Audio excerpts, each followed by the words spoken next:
Começa agora Cruzamentos Literários, uma parceria entre o Instituto Camões, a Fundação Gulbenkian e a Associação Oceanos, que integra a programação cultural da Presidência Portuguesa do Conselho da União Europeia.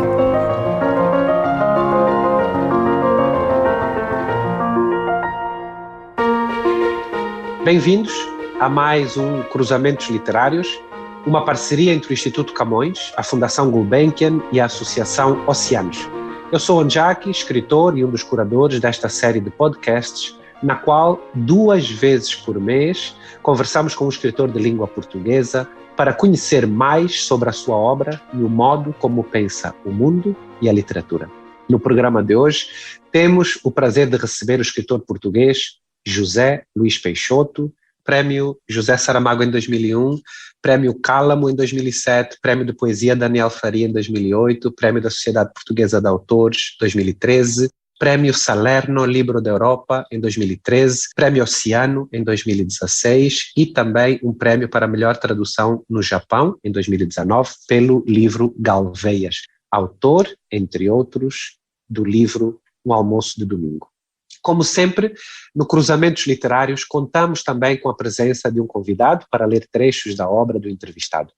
Nesta edição, temos a participação do jornalista e escritor Ronaldo Bressane, que lerá fragmentos de livros de José Luís Peixoto. Peixoto, olá. Eu estava a ver aqui, contei no total, mas sempre há livros secretos, 19 títulos teus entre 2001 e agora. Confesso que não fiz ainda essa contabilidade. Já perdi um pouco o conto, até porque tenho publicado livros de várias naturezas, livros destinados a público infantil, por exemplo, já tenho 2, livros que às vezes circulam um pouco entre os géneros e, na verdade, quando às vezes me fazem essa pergunta, para mim é até um pouco embaraçoso, porque eu não sei já exatamente quantos livros é que são.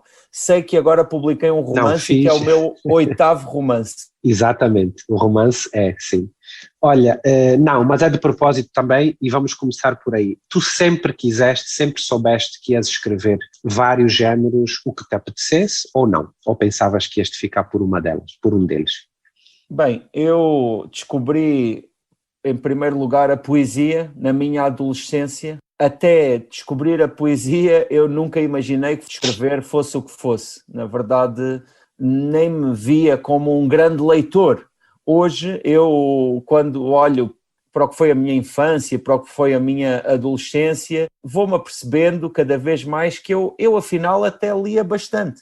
Mas não me via assim. Eu não me via como uma pessoa que lesse mais do que os outros. Isso acontecia porque realmente essas eram as possibilidades que havia ali, porque eu nasci em Galveias, na época a televisão não era tudo aquilo que é hoje, curiosamente aqui em Portugal... Não tinhas o iPad também? Sim, aqui em Portugal no início dos anos 80, às vezes é para mim difícil explicar, por exemplo, aos meus filhos, mas a televisão começava às 6 da tarde e havia 2 canais, os programas infantis eram, nem sei se chegava a ser meia hora por dia. E por isso não havia todas essas concorrências e acabávamos por ter bastante tempo e também bastante liberdade.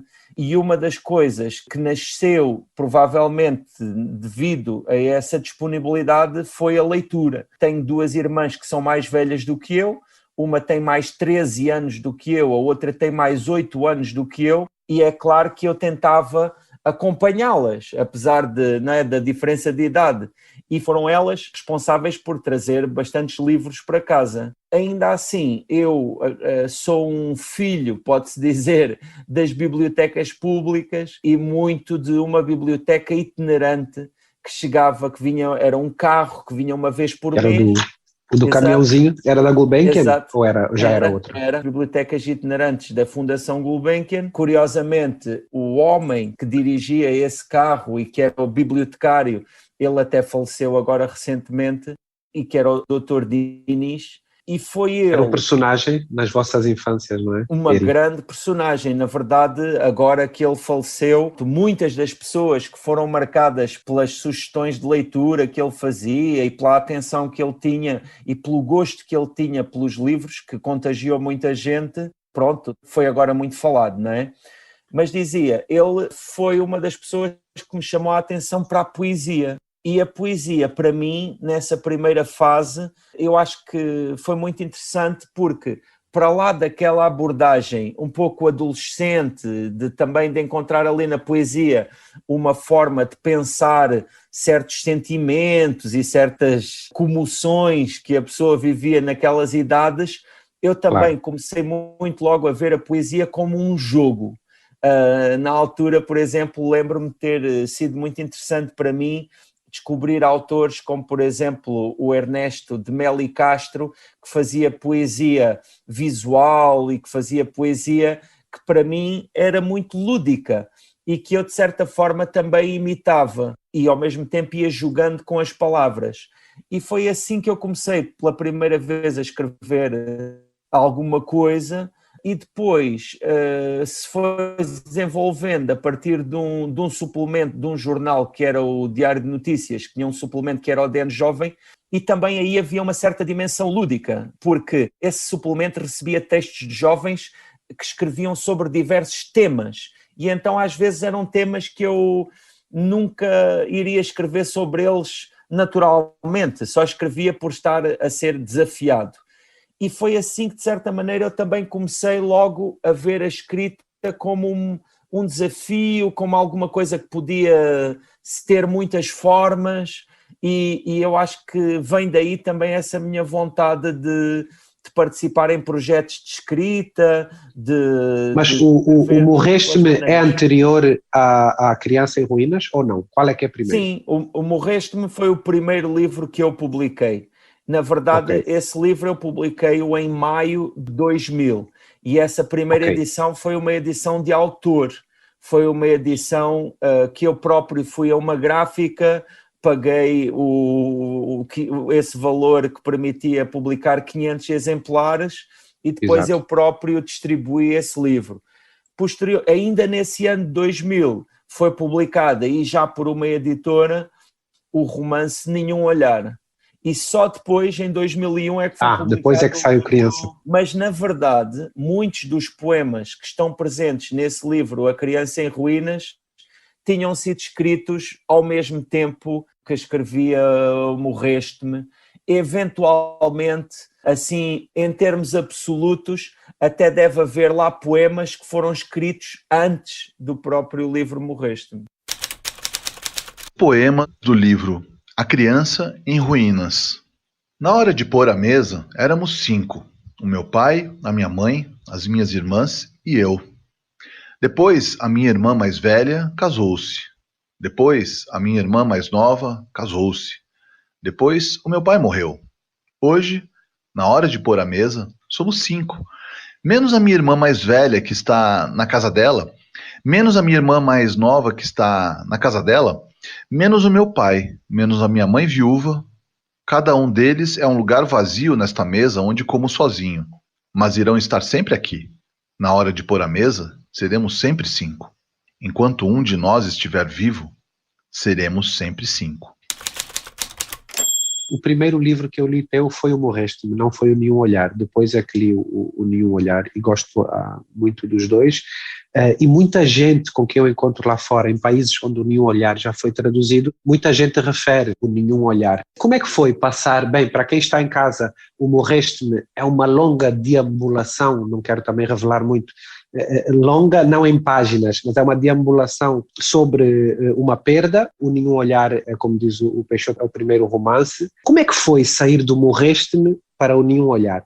Bom, não sei, foi natural? Já tinhas o Nenhum Olhar no coração e na cabeça? O Morreste-me eu sei, mais ou menos deduzo de onde é que tenha vindo. E o Nenhum Olhar? Eu, na altura, eu não tinha muita consciência de todos esses processos, não é? Porque o Morreste-me ele foi escrito de uma forma muito natural. Na altura, eu demorei cerca de 4 anos a identificar aquele texto como um livro, porque mesmo quando eu estava a escrever, eu não considerei que estava a escrever um livro, por vários motivos e também por aquilo que normalmente nós tomamos como um livro, mas eu mais tarde cheguei à conclusão que esse texto era um livro justamente por ser incomparável com outros textos, porque a relação que eu tinha com ele não era comparável.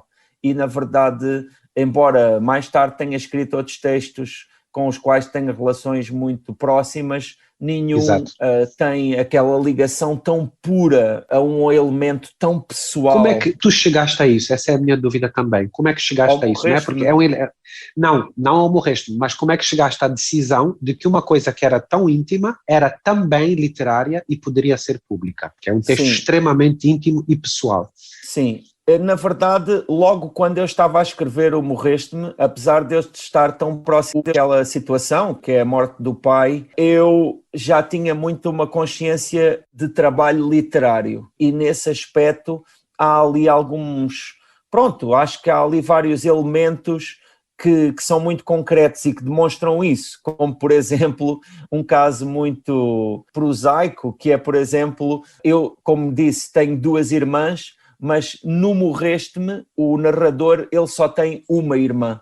Ou seja, eu fundi as 2 irmãs por conveniência narrativa. Já enquanto, claro, exercício literário, exato. Sim, sim. Entre outros aspectos, não é? Ou seja, há ali certos momentos do livro que são autobiográficos, mas também há sempre um trabalho. Ou seja, eu estava a escrever aquele texto e para mim é um pouco difícil também fazer assim um olhar muito analítico, porque já passou bastante tempo, mas também porque quando eu estava a viver aquela situação, aquele texto era um lugar onde eu ia, não é? Porque eu estava a viver várias outras coisas ao mesmo tempo. Esse também foi um momento em que eu soube que ia ser pai, por exemplo, em que eu estava a viver múltiplos aspectos.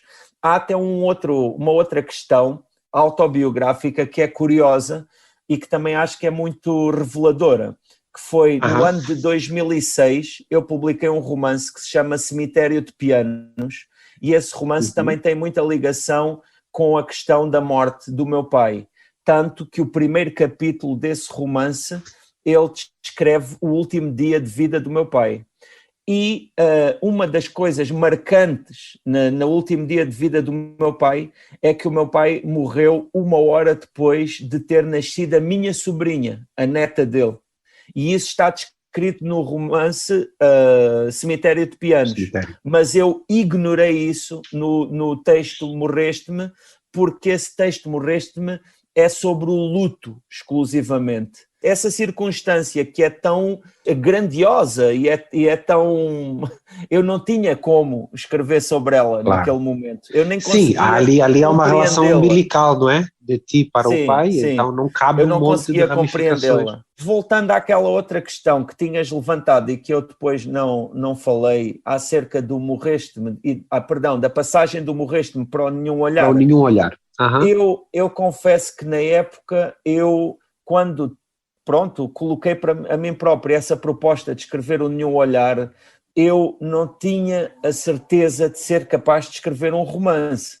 E então essa era a primeira proposta ali, era escrever um romance, não é? Exato. E efetivamente aquilo que eu levava para esse livro era um pouco aquele alentejo, eram ali algumas ideias que também são centrais e depois houve outras coisas que entraram sem serem fruto de uma decisão, como por exemplo o próprio Nenhum Olhar tem em muitos momentos circunstâncias sobre a morte do pai e tudo isso, que eu ainda estava muito próximo de todo esse tema, não é? E isso entrou sem que tenha sido fruto de uma decisão.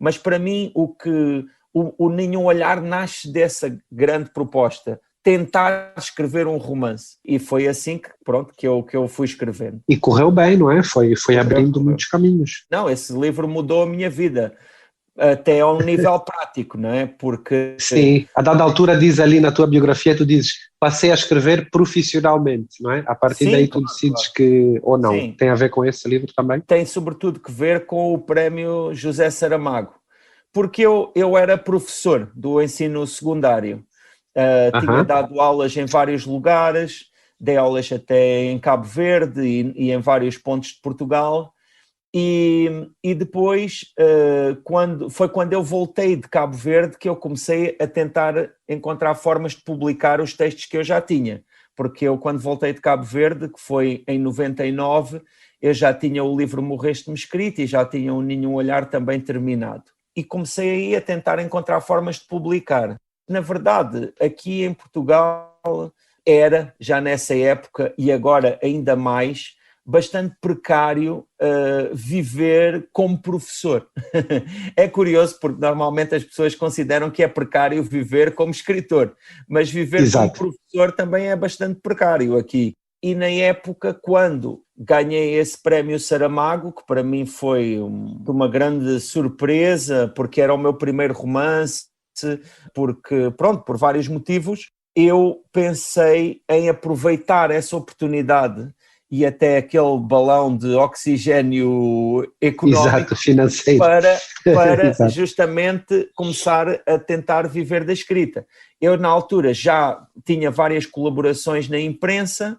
Estamos a falar num momento em que a imprensa aqui em Portugal até permitia, às vezes, publicar contos, por exemplo. Chegávamos a publicar textos de ficção e reportagens criativas de uma forma que, infelizmente, hoje em dia não acontece tanto. Já não há tanto lugar, não é?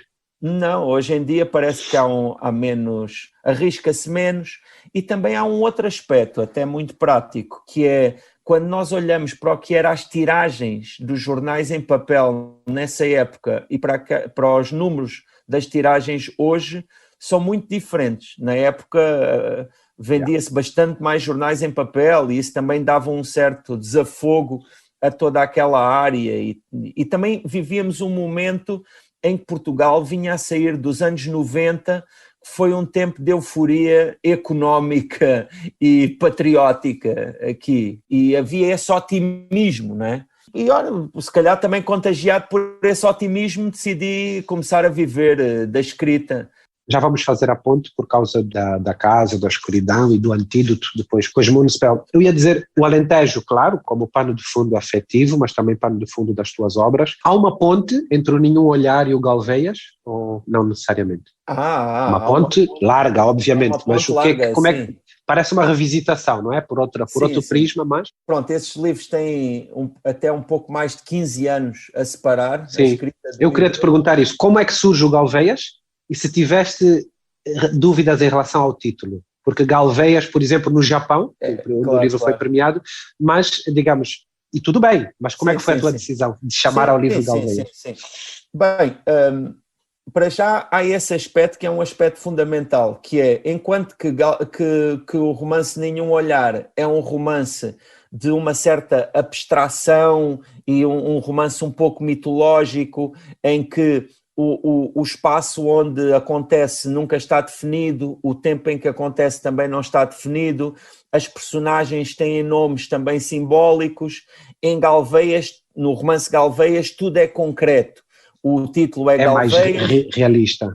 Sim, o título é Galveias, todas as personagens são nomeadas por nomes um pouco mais prosaicos, as ruas são definidas, tudo é mais... O espaço temporal, o tempo em que acontece é definido, janeiro e setembro de 1984, e isso faz muita diferença também. Mas, curiosamente, isso também eu acho que é muito eloquente, efetivamente, numa certa dimensão, falam do mesmo tema. Porque eu não considero que tenha um grande leque de temas. Eu acho que escrevo sobre poucas coisas. Às vezes nós podemos considerar que, por exemplo, um livro que fale sobre viagens à Coreia do Norte é muito diferente de um livro que fale sobre o Alentejo, que são as minhas origens, mas na verdade eu vejo muitas semelhanças nesses livros.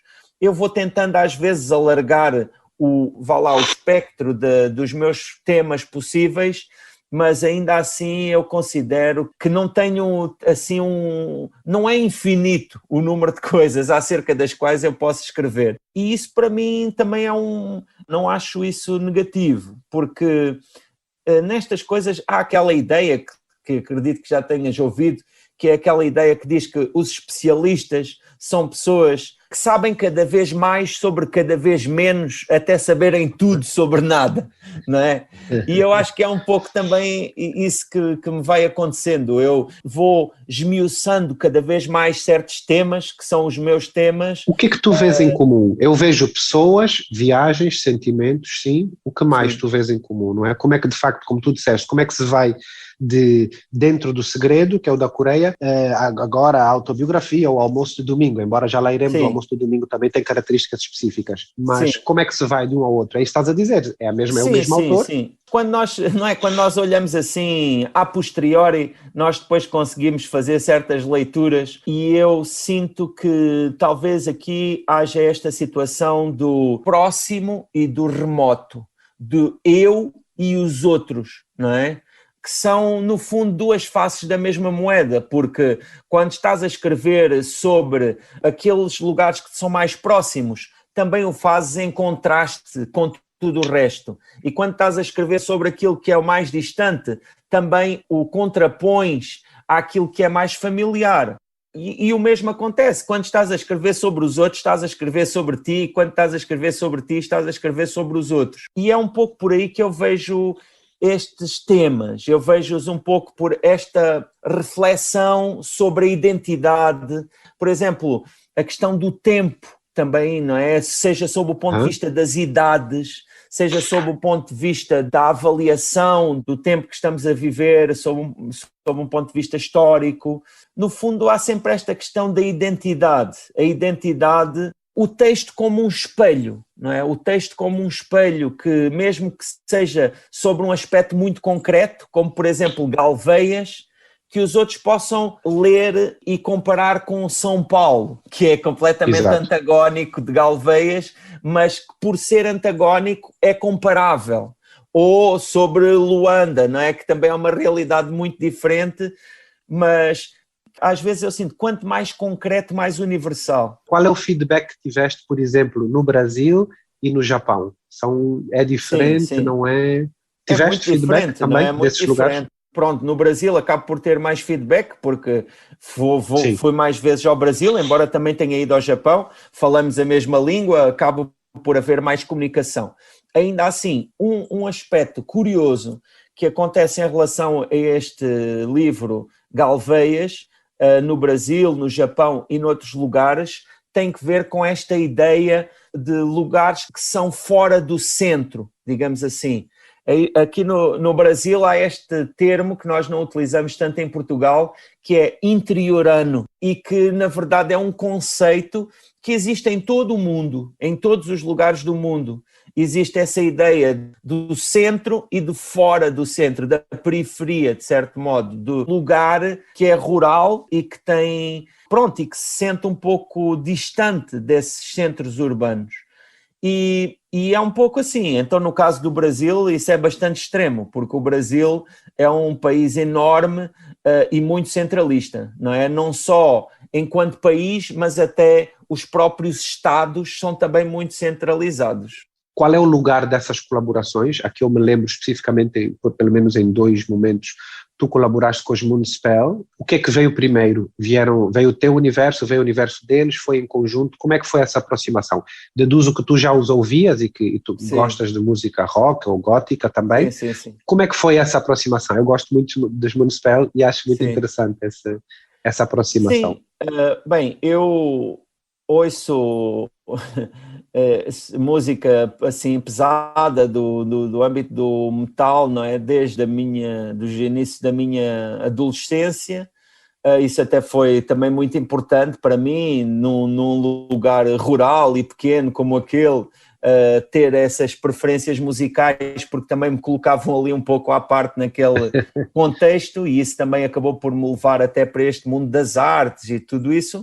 Mas houve um momento em que surgiu essa oportunidade e essa ideia de fazermos, na altura, um livro que tinha ligação com um disco, e quando eu comecei a fazer esse trabalho já existia algum trabalho por parte dos Moonspell, já existiam alguns temas que estavam iniciados, e eu comecei depois a escrever a partir desse trabalho, e a partir de certa altura começámos os dois a influenciar-nos uns aos outros e criámos esse projeto que foi um livro Antídoto e um disco dos Municipal que se chama Antidote. Mas, na verdade, ao longo dos anos tenho trabalhado com muitas outras pessoas de muitas outras áreas.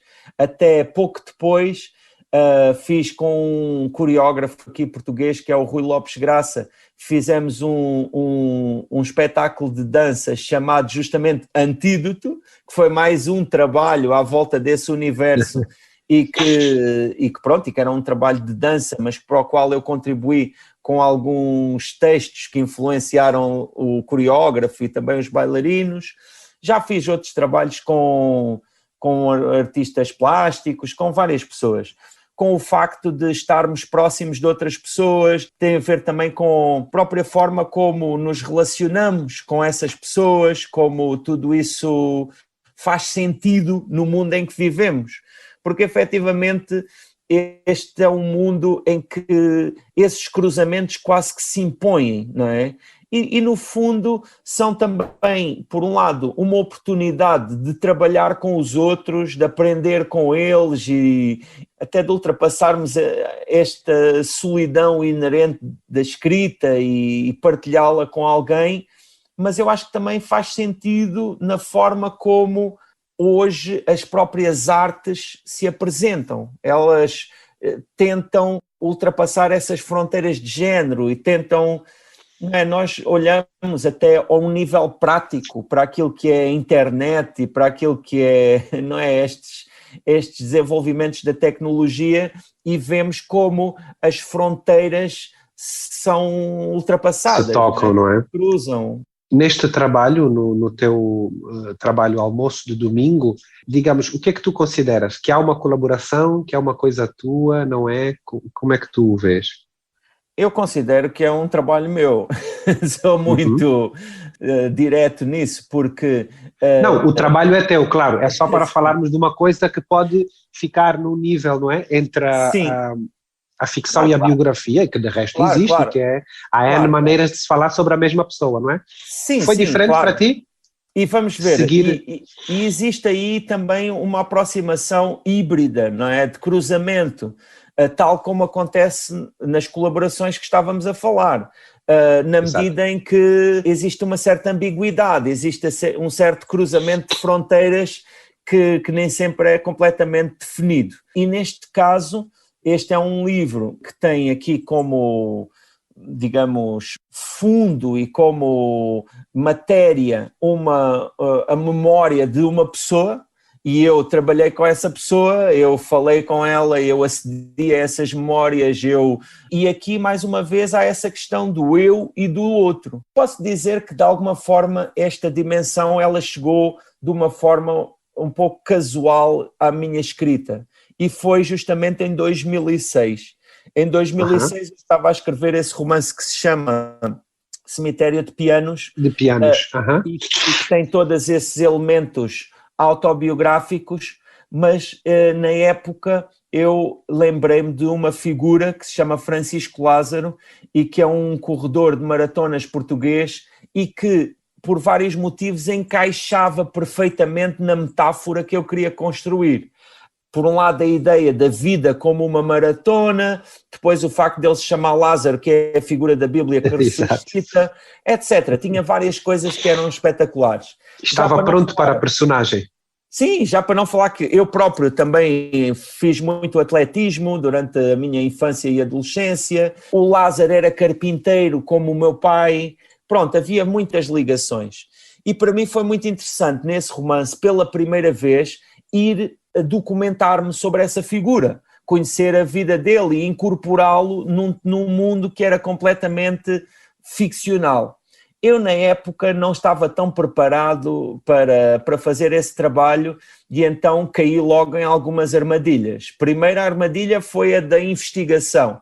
Eu perdi-me um pouco na investigação, tive de voltar a reescrever o que já tinha, porque a investigação era algo que eu nunca tinha feito e que, de certa forma, é quase como um buraco negro. Nós podemos... Gostaste ou desgostaste? Eu desgosto particularmente de ter que investigar, mas gostaste? Eu gosto, mas hoje em dia eu já estou alerta para certos perigos que são, pronto, complicados, porque, como eu dizia, a investigação, nós podemos cair nela e nunca mais voltar, porque a investigação pode ser infinita. E depois, se começarmos, eu acho particularmente interessante ler sobre os anos 50, 60, os anos 40 em Portugal, porque também são tempos dos quais eu convivi com alguns ecos, mas que por ter nascido nos anos 70 não conhecia verdadeiramente, não é? E ao fazer essas investigações, muitas vezes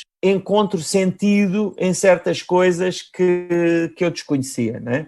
Mas nesse outro livro, no Cemitério de Pianos, eu estava a ler sobre o início do século XX e havia ali aspectos muito que eu achava divertidos e curiosos, e que depois não contribuíam nada para o romance que eu queria escrever, por isso acabou por ser trabalhoso depois ir podar todas essas coisas que não interessavam. Mas mais tarde voltei a essa forma, nomeadamente quando em 2010 fiz o romance que se chama Livro, que fala sobre a imigração para a França, que eu também não vivi diretamente e que é um tema aqui em Portugal muito forte, e que eu também tive de me ir documentar sobre ele, ou mais concretamente sobre figuras mesmo concretas, no caso autobiografia. No autobiografia, e ainda um pouco antes disso num livro que se chama Em Teu Ventre, que fala de Fátima e que fala sobre Lúcia de Jesus e fala sobre a família dessa pessoa que existiu, não é? Que foi uma das videntes de Fátima. Para e esse, como é que te lembraste? Eu não li esse livro. Como é que tu te lembraste de fazer esse livro, Peixoto? No fundo, esse livro tocou-me justamente por esse tema, não é? Porque é um tema extraordinário, não é? Estamos a falar aqui de 3 crianças que, de repente, afirmam ter visto Nossa Senhora, 3 crianças que viviam num ambiente profundamente rural, o que também, pronto, a mim me diz alguma coisa. Ajuda. Yeah. Exato.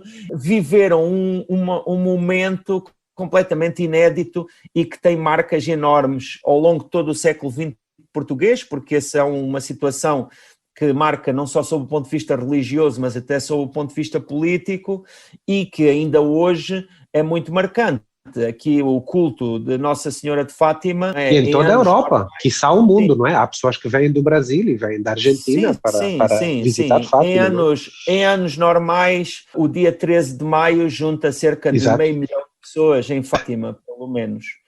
E tu achas que aquilo também poderia ter sido uma ficção e o modo como essa ficção mudou a vida daquelas crianças? Ou como é que encaraste? Bem, eu no texto que eu escrevi eu não me pronuncio sobre esse aspecto, porque eu tenho aqui, lá está, eu no que diz respeito aos ditos milagres ou às ditas aparições, eu não narro esses momentos.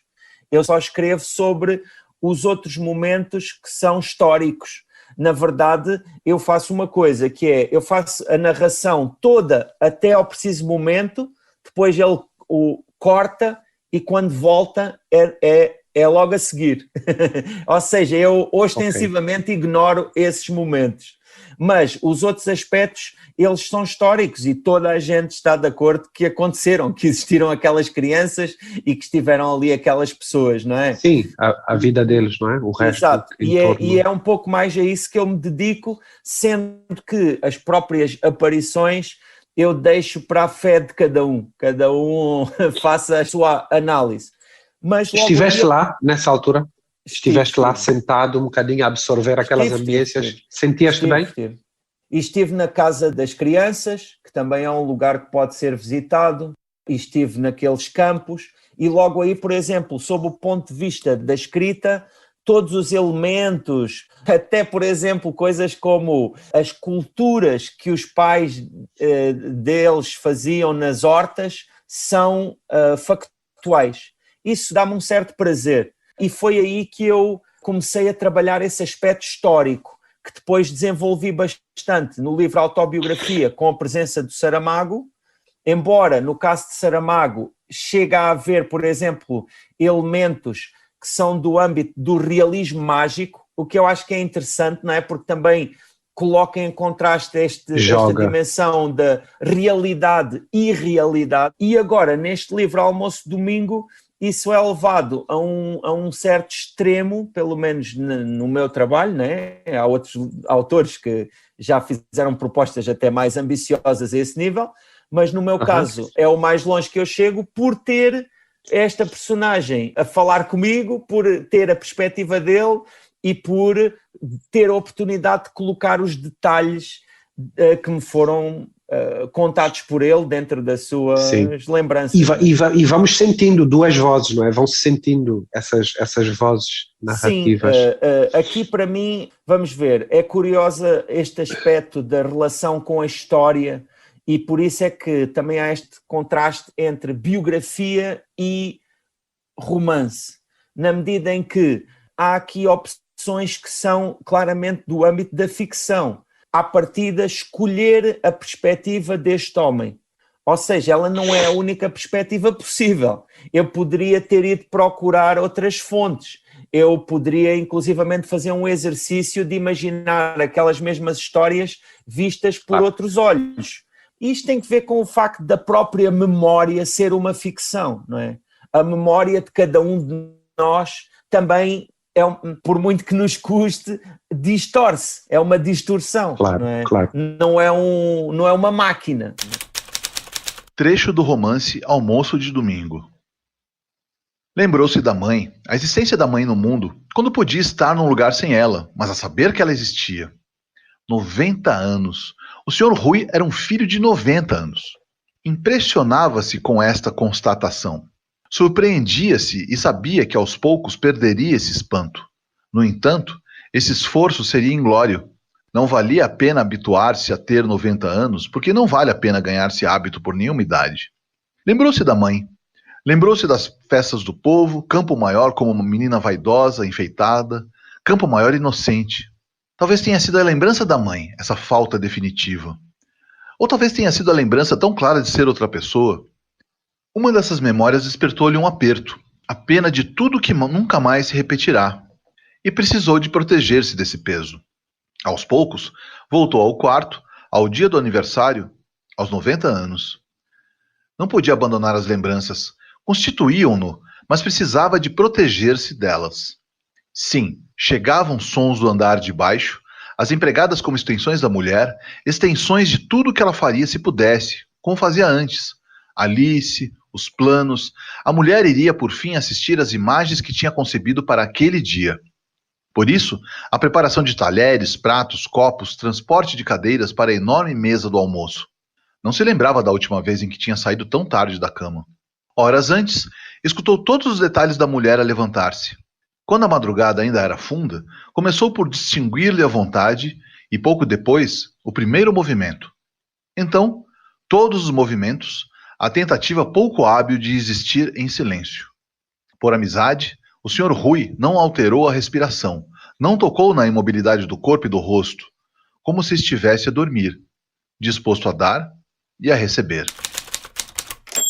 Eu acredito muito na beleza e no direito dessa distorção, porque há pessoas que se querem lembrar exatamente como aconteceu. Não é? Eu costumo dizer, olha, já aconteceu, já o viveste, agora lembra da maneira que te for, sei lá, mais agradável. Claro, né? essa ambição de um rigor absoluto está condenada ao fracasso, porque a realidade total, nós não conseguimos concebê-la, nós temos sempre acesso a uma fração da realidade, chamemos assim. Olha, nós estamos quase a terminar.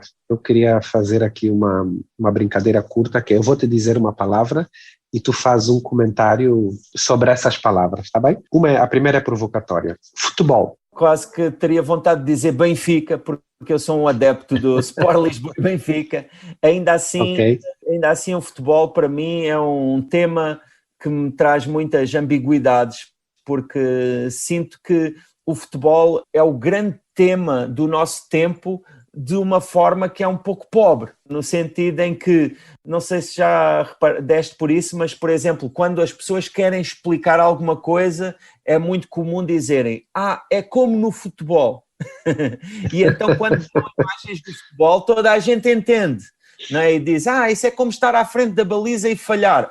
Ok, já entendi. Ou isso é como quando, não sei, e está-me a ideia que o futebol... O que também diz muito, não é? De uma cultura, não é? Também diz muito de uma cultura que se expressa por aí. E aqui em Portugal, o futebol às vezes é muito exagerado. É impossível não saber nada sobre o futebol, na medida em que o futebol às vezes abre os noticiários. E então eu tenho uma relação de amor-ódio no que diz respeito ao futebol. E depois também porque sei que essa identificação clubística é muito superficial, não é? Quer dizer, aconteceu que eu, quando era criança, decidi apoiar essa equipa.